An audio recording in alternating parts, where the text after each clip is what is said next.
Greetings, this is Leland Stein, and welcome to another Conversations from the Stage here at the historic Regent Theater in Arlington, Massachusetts. And today we're going to be talking about a film premiere, a world premiere of the film BackBeat From Above, The Legacy of Sib Hashian. And with me today are two of the principals behind the film. We've got the writer-director, John Ippolito, and we've got the producer and narrator, Sarah Hale Folger. Welcome to the Regent. Wow, thank you. Thank you. So we're going to be premiering this very soon. It's the 24th of September, Sunday evening at 7. And tell us how this project came about and tell us about Sib, who is so beloved by so many people. Sib Hashian and I were very good friends with the family. And obviously with his passing, we decided to ask the family if they would consider a documentary. We had just finished a documentary on number 25, Tony Conigliaro, which we're very proud of. And Suzanne Hashian was in the audience for our premiere of that. Not knowing that we did documentaries, she seemed to be impressed and asked her for her permission, and we were granted permission, and here we are. Well, we've got quite a history with the band Boston here on the Regent at the Regent Theater. Of course, Brad Delp performed here many times with his Beetlejuice group, and Barry Goudreau has been on our stage, and it's a very special evening for us, you know, for that reason. But I think there are so many fans out there among our audience and throughout New England that are going to love this occasion to celebrate Sib. Who are some of the other people they may see in the film or talking about Sib? Are there live performances? What kind of things can we expect? Go ahead, John. We have a pretty good cast here. We have Sib's father-in-law, Dwayne "The Rock" Johnson. Wonderful. We have Sammy Hagar, the Red Rocker, Doug Flutie, New England's hometown hero, Ernie Bach Jr., and the Hashian family, amongst many more.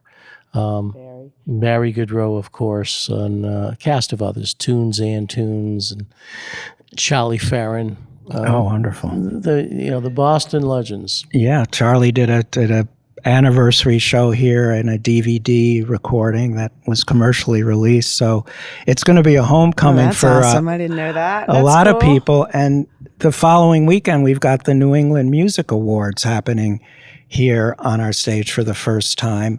And that's going to be quite an occasion. And there's a relationship here with this event and that event. That's correct. Yeah. We were involved with the induction of Barry Goudreau at the Hampton Casino.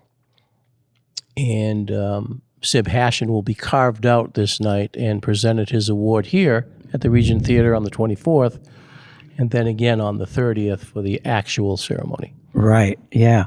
Tell us a little bit about your background, you know, some of your other projects, or how did you come to this? You've got a company called Yellow Box Entertainment. Tell us a little bit about your mission. Well, I can leave that in and then introduce Sarah, how Sure. she fits in. Yellow Box Entertainment has done numerous films. We were fortunate enough to have a great relationship with the Celtic organization through my lifelong partner and restaurant partner, Jojo White, who introduced me to those legends. And Satch Sanders and I produced a film called Men in Green, the story of the Celtics alumni. And we had not only the alumni, but we had the opposition, Willis Reed and Jerry cool. West. It was very cool. And then from there, we went to Tony Conigliaro, 25, the legend of Tony Conigliaro. And Sarah was involved in that. She did the music score. Sarah has a great past in producing theater and shows, and a great musician, great songwriter, and she came on board here to be our producer. So it takes a lot off of me. When I made Sarah the producer, I realized after talking to Judy Laster from Woods Hole Film Institute that the producer can fire the director. Hasn't happened yet, though. Close. No, it has not happened quite yet, but there's always time. Yeah, The 24th is how many weeks away? Just a couple.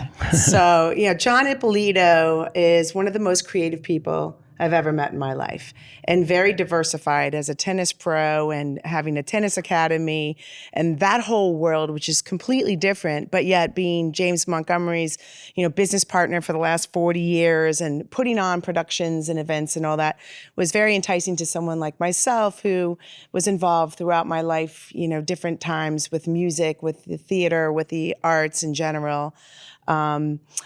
And I think it was like 4.5 years ago. That's when we met and we started working together immediately. And I think the first thing we did together was for the scholarship fund for Sib Hashian. We put on an event at the Hard Rock Cafe, and that was a beginning of us pursuing what else can we do,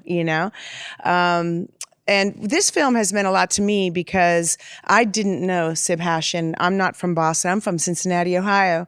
I'm a true Midwesterner at heart, and I'm also a person who loves family and friendships and the stories that people have to tell. And this is a story that I got to watch unfold simply because I was interviewing these people.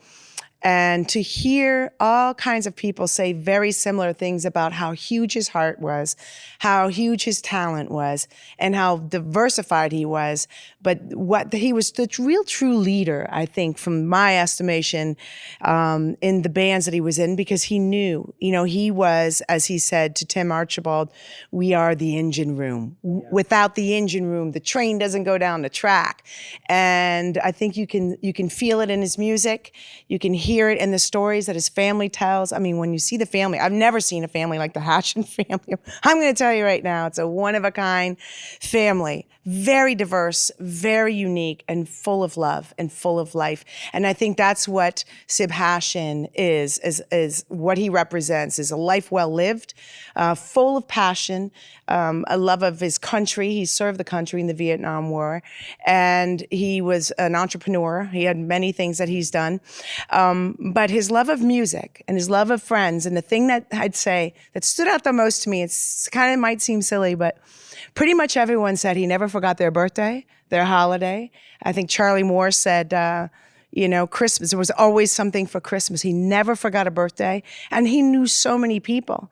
I think Brian May said he showed up on Christmas Eve or Christmas morning before the sun rose with a present for he and Mary Beth's baby that was just newly born around that time.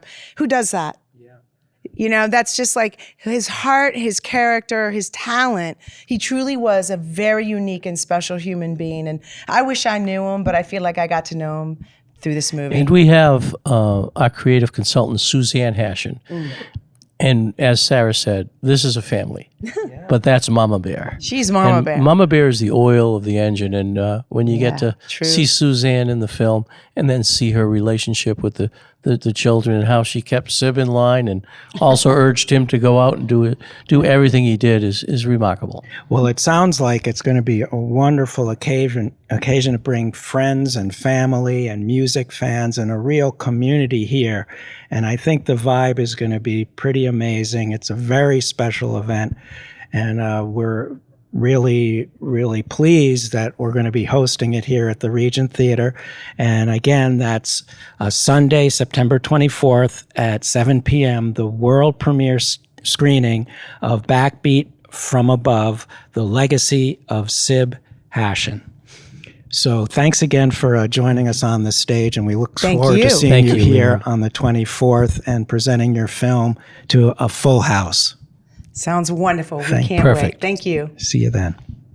And thank you for tuning in to another conversation from the stage here at the Regent Theater.